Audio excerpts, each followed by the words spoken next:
नमस्कार गोरखपुर, क्या हालचाल है। मैं हूं आपका प्यारा आरजे अनुराग और एक बार फिर से आप सबका बहुत बहुत स्वागत है अपना टीवी के इस खास पॉडकास्ट में जिसका नाम है फिट रहेंगे तो हिट रहेंगे।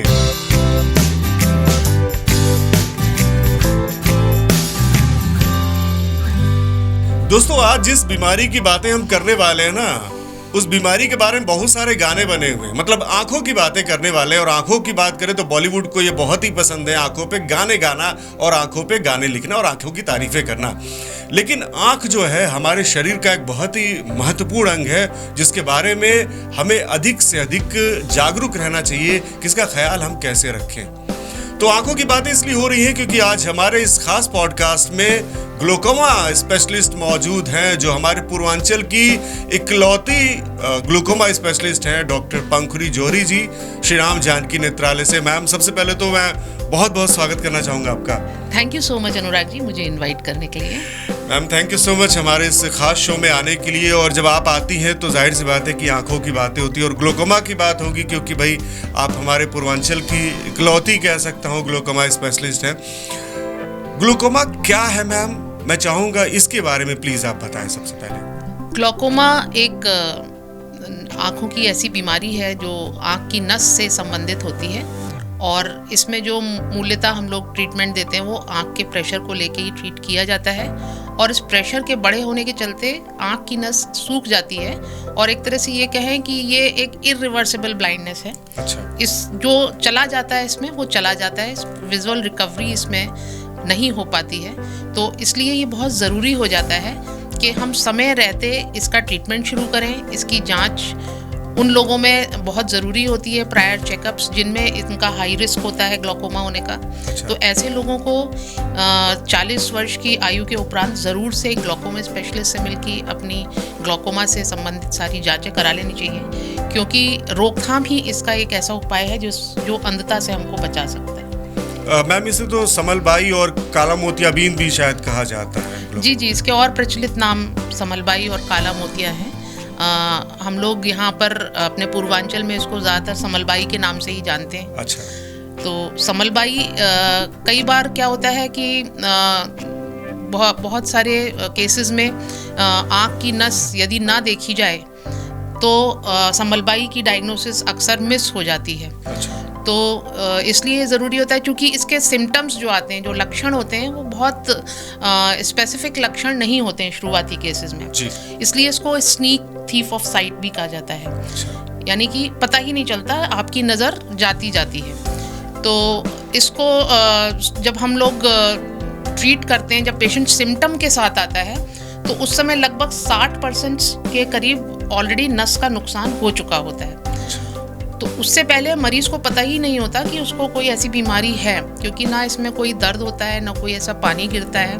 और जो सबसे प्रचलित फॉर्म जो ग्लूकोमा का है, ग्लूकोमा कई प्रकार के होते हैं एक्चुअली, तो जो सबसे प्रचलित है प्राइमरी ओपन एंगल ग्लूकोमा, और उसमें कोई लक्षण नहीं होता। ये सबसे बड़ी प्रॉब्लम की बात है। सिर्फ इसको शुरुआती केसेस में हम जो ग्लूकोमा स्पेशलिस्ट या आई स्पेशलिस्ट आपके हैं, अगर नस की जांच करेंगे, उन्हीं केसेस में ही क्लिनिकली डायग्नोसिस पहले किया जा सकता है। जी। तो इसमें एक बहुत इम्पॉर्टेंट बात मैं कहना चाहूँगी, वो ये है कि यदि आपके फैमिली में आपके पेरेंट्स को या आपके भाई बहनों को किसी को कभी भी ग्लूकोमा डायग्नोज हुआ है, जी, तो ऐसे सभी लोगों को 40 वर्ष के आयु के आसपास अपनी जांचों की नियमित तौर पे साल में एक बार जांच करा लेनी चाहिए। नस देखी जाती है और कुछ बेसिक उसकी जांचें होती हैं, कंप्यूटराइज्ड जांचें, वो सब करानी चाहिए ऐसे पेशेंट्स को। तो मैम, जैसा आपने बोला कि 40 के बाद, तो बच्चों में भी पता चला कि ग्लूकोमा बहुत ज़्यादा ये फैल जाता है। बच्चों में जो ग्लूकोमा होता है वो भी कई बार जेनेटिक भी होता है, और कई बार वो नॉन जेनेटिक केसेस में अचानक से भी हो सकता है। तो जेनेटिक केसेस जनरली बच्चों में जो 5-6 साल की आयु के दौरान जो देखे जाते हैं, वो प्राइमरी ओपन एंगल ग्लूकोमा के ही ज़्यादातर केसेस होते हैं, और उनका भी इलाज जैसे हम लोग एडल्ट्स में करते हैं उसी तरह होता है। लेकिन एक और ग्लूकोमा होता है जो नवजात शिशुओं में देखने को मिलता है। ये लोग बॉर्न बाय बर्थ ही जो है वो ग्लूकोमा के साथ होते हैं। तो ऐसे केसेस को डायग्नोस करना आसान होता है, क्योंकि पेशेंट्स अक्सर अपने बच्चे को साथ में लाते हैं। बच्चा लाइट में आँख नहीं खोलता है, पानी गिरता रहता है, कॉर्निया उसका जो आगे पुतली होती है वो सफ़ेद रंग की दिखाई देती है। तो ऐसे केसेस में बहुत चांसेस हैं कि बच्चे को नवजात शिशु में जो ग्लूकोमा, जिसको बुफ्थैल्मोस कहा जाता है, वो हो। तो उसमें आँख भी काफ़ी बड़ी सी दिखाई पड़ती है, एक आँख। अच्छा। ये ट्रीटेबल है, इसको भी सर्जरी करके हम लोग ट्रीट करते हैं, पर इसके रिजल्ट्स बहुत अच्छे नहीं होते हैं, लेकिन सिम्टोमेटिक रिलीफ हो जाता है और कुछ ना कुछ नज़र भी ऐसे केसेस में टाइम से ऑपरेशन करके बचाई जा सकती है। अच्छा, तो मैम जैसा आपने बोला कि लक्षण तो कोई है ही नहीं इसके, कि आप जैसे मोतियाबिंद होती है तो आंखों के पास वो सफ़ेद धब्बा दिखने लगता है। हाँ, वो तो बहुत लेट केसेस में दिखता है जी। जो ग्लूकोमा के लक्षण जो सबसे पहले आते हैं, ओपन एंगल में तो बहुत ज़्यादा लक्षण कुछ आते नहीं है, जनरली थोड़ा बहुत भारीपन वगैरह किसी किसी को हो सकता है जी। एंगल क्लोजर एक तरीके का ग्लूकोमा और होता है, उसमें पेशेंट को दर्द होता है, रंग बिरंगी रोशनी दिखती है आँख के सामने। अच्छा। और ज़्यादा झुक के काम करने पर दर्द का एहसास होता है, अंधेरे कमरे में बैठने में दर्द का एहसास हो। तो ऐसे cases primary angle closure glaucoma की श्रेणी में आते हैं, और इनको भी टाइम रहते अगर हम ट्रीट करें तो इनका ट्रीटमेंट हो जाता है। एक छोटा सा लेज़र के द्वारा इसको ट्रीट किया जाता है जी। और बाकी दवाएं वगैरह इसमें चलती हैं।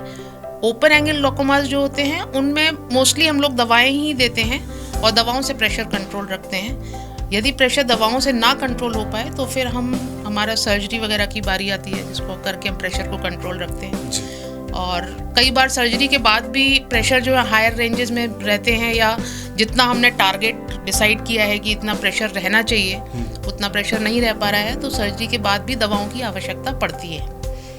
मैम एक लंबा एक्सपीरियंस आपका रहा, जहाँ तक हम लोग जानते हैं कि 14-15 सालों से आप लगातार अपनी सेवाएं दे रही हैं, और विदेशों में भी आपने और डॉक्टर साहब ने, यानी डॉक्टर दुर्गेश श्रीवास्तव जी ने एक लंबा वक्त गुजारा है लोगों की सेवा में। मैं चाहूँगा उसके बारे में थोड़ा सा बताइए। जी, मेरी मेडिकल एजुकेशन की शुरुआत दक्षिण भारत से ही हुई थी। मैंने MBBS कोयम्बतूर से किया और उसके बाद पोस्ट ग्रेजुएशन के लिए मैंने अपने जो हमारा अरविंदाई हॉस्पिटल, अरविंदाई इंस्टीट्यूट मदुरई में है, वहाँ से मैंने पोस्ट ग्रेजुएशन की डिग्री ली और उसके बाद फेलोशिप और कुछ समय तक कंसल्टेंसी मैंने वहीं पर की। वहाँ से मैंने 2 प्रकार की फेलोशिप की, एक तो मैंने फेको एंड रिफ्रैक्टाइल सर्जरी में की और दूसरी ग्लूकोमा में की। तत्पश्चात विवाह के उपरांत हम लोग कुछ समय तक बाहर भी हार्वर्ड यूनिवर्सिटी में जाकर के अपनी कुछ सेवाएं वहाँ पर सीखने को मिला। प्रदान करना तो नहीं कह सकते, वहाँ से हमको बहुत कुछ सीखने को मिला। उसके बाद हम लोगों ने यहाँ पर मिलकर श्री राम जानकी नेत्रालय की नींव डाली जी।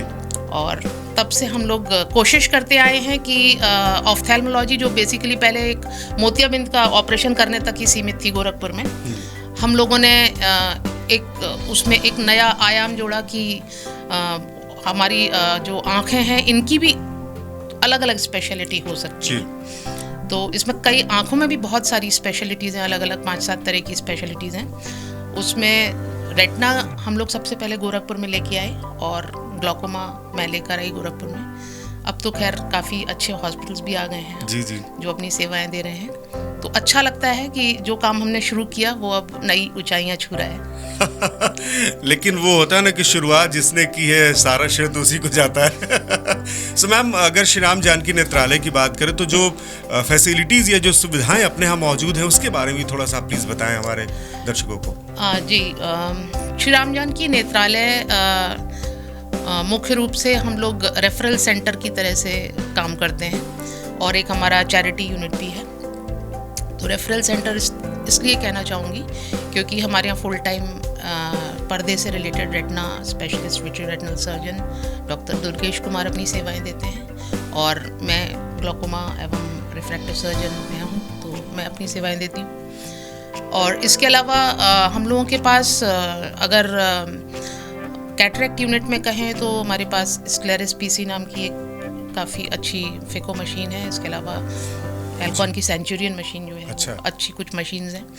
और रेटिना के क्षेत्र में भी हमारे पास लगभग सारी मशीनें हैं, जैसे सिरस OCT, फील्ड एनालाइजर्स, अल्ट्रासाउंड और एक EEG होता है, इलेक्ट्रोएन्केफेलोग्राम, जैसे दिमाग की रिकॉर्डिंग करते हैं, ऐसे अच्छा। ही आँख की रिकॉर्डिंग, इलेक्ट्रिकल रिकॉर्डिंग के लिए ERG की मशीन होती है, वो सबसे पहले हम गोरखपुर में लेकर आए प्राइवेट सेटअप में। अन्य कई मशीनें हैं, जैसे UBM की मशीन है, एंटीरियर सेगमेंट OCTs हैं, ये सब भी गोरखपुर में श्री राम जानकी नेत्रालय में सर्वप्रथम लगाई गई। तो इस तरह से, और ग्लोकोमा के क्षेत्र में वैल्व इम्प्लांटेशन, बच्चों में ग्लोकोमा की सर्जरीज, ये सब जो है वो श्री राम जानकी नेत्रालय में हम लोग देते हैं। मैम, लेज़र की सुविधाएं और लेज़र के बारे में भी आंखों को लेकर के बहुत सारी बातें कही जाती, तो लेज़र सुविधा क्या क्या है अपने यहाँ श्री राम जानकी नेत्रालय में? जी, लेज़र्स एक्चुअली कई प्रकार के, एक ही तरह का लेज़र नहीं होता जो आजकल हम लोग सुनते हैं बड़े प्रचलित फॉर्म में कि चश्मा हटाने के लिए लेज़र करा लो।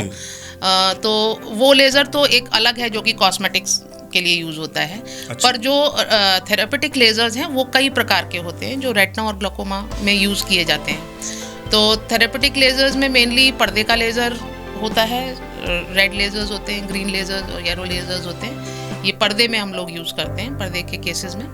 इसके अलावा एक ND याग लेज़र होता है, वो एक तरीके का कटिंग लेज़र है जो लेंस के पीछे झिल्ली मोटी हो जाती है, मोतियाबिंद के ऑपरेशन के उपरांत लेंस लगाते हैं, फिर कई बार बहुत सारे केसेस में झिल्ली मोटी हो जाती है तो उसको साफ़ करने के लिए लेज़र किया जाता है। तो ये कुछ तरीके के लेज़र्स हैं। इसके अलावा जो ग्लोकोमा में लेज़र्स हैं उसको भी याग लेज़र द्वारा ट्रीटमेंट कई सारे होते हैं, सेलेक्टिव लेज़र, ट्रैबेकुलोप्लास्टी उसको बोलते हैं। तो उसमें हम ऑपरेशन किए बिना सिर्फ लेज़र से कोशिश करते हैं कि पानी बाहर निकलने का रास्ता खुले।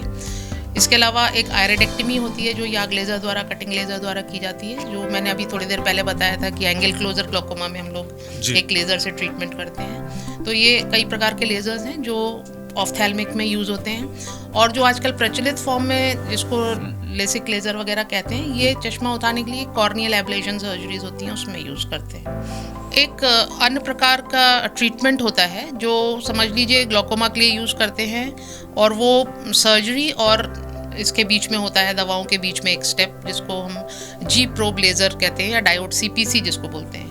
ये डायोड CPC इस तरीके का लेज़र है कि हम जो पानी बनाने वाली ग्रंथि आँख के अंदर होती है उसको हम लेज़र द्वारा पार्शियली जला देते हैं, कुछ भाग उसका जला देते हैं जिससे पानी का बनना रुक जाए, आँख में कम हो जाए और ग्लोकोमा कंट्रोल कर सके। ये उन केसेस में, रिफ्रैक्टरी केसेस में किया जाता है जिनमें हम कई बार हमको लगता है कि सर्जरी करना बहुत ज़्यादा हो जाएगा क्योंकि पेशेंट में लाइट आने की, नज़र आने की संभावना कम रहती है, बहुत सुधार होने की संभावना नहीं लगती है, और पेशेंट जो है बढ़े हुए प्रेशर के कारण बहुत ज़्यादा सिम्टोमेटिक है, दर्द हो रहा है। ऐसे केसेस में हम लोग डायोड CPC करते हैं जिसमें हम पानी बनाने वाली ग्रंथि को जला देते हैं। ये सुविधा श्री राम जानकी नेत्रालय में ही मेरे ख्याल से गोरखपुर में उपलब्ध है। मैम, ग्लोकोमा की बातें हो रही हैं तो इसका क्या कोई परमानेंट भी इलाज है कि हमेशा के लिए ठीक हो जाए? देखिए, ग्लोकोमा एक इस तरह की बीमारी है, जैसे समझ लीजिए आप ब्लड प्रेशर कंट्रोल ही कर सकते हैं, परमानेंटली ट्रीट नहीं कर सकते। डायबिटीज़ को कंट्रोल में ही रखा जा सकता है दवाओं द्वारा, इंसुलिन द्वारा। ट्रीटमेंट अभी तक पॉसिबल नहीं है। सेम इसी तरह ग्लोकोमा में भी कुछ हद तक कह सकते हैं कि हम दवाओं द्वारा या सर्जरी द्वारा आँख का प्रेशर कंट्रोल कर सकते हैं। कोई पक्का ट्रीटमेंट, जैसे कि हमने 20 साल दवा डाली, 10 साल दवा डाली, 5 साल दवा डाली, ट्रीट हो गया, तो ट्रीटमेंट नहीं होता है। आजीवन, जिसको एक बार ग्लोकोमा डायग्नोज हो गया उसको आजीवन दवा डालनी है, आजीवन डॉक्टर से मिलते रहना है अगर अपनी दृष्टि को बचाए रखना है। बात करें ट्रीटमेंट परमानेंट, तो ट्रीटमेंट जैसा कुछ नहीं है, इसका परमानेंट क्योर कुछ नहीं है, हम लोग सिर्फ इसको कंट्रोल में रख सकते हैं। सो मैम, जैसा आपने बोला 40 के बाद इसकी संभावना रहती है ग्लोकोमा की, बच्चों में भी ग्लोकोमा देखने को मिलता है, और हमने सुना कि महिलाओं में भी कभी कभी ग्लोकोमा ज़्यादा दिखाई देता है। हाँ, अगर जेंडर की उसमें बात करें तो प्रिवेलेंस जो है वो फीमेल जेंडर में थोड़ा सा अधिक है, वो भी प्राइमरी एंगल क्लोजर ग्लोकोमा का प्रिवेलेंस महिलाओं में ज़्यादा होता है। तो इसके लिए जो है ट्रीटमेंट से पहले एक स्थिति आती है कि आपको अपनी आँख की जांच करा लेनी चाहिए, और एंगल क्लोजर का रिस्क जो है आँख के डॉक्टर केवल जांच के बाद बता सकते हैं कि आपको एंगल क्लोजर का रिस्क है कि नहीं, और अगर एंगल क्लोजर का रिस्क होता है तो उसके लिए भी हम लोग लेज़र कर द्वारा उसको खोल देते हैं। तो ये ज़रूरी है कि सभी लोगों को कि आप आँख का अपना टाइम से जांच करें।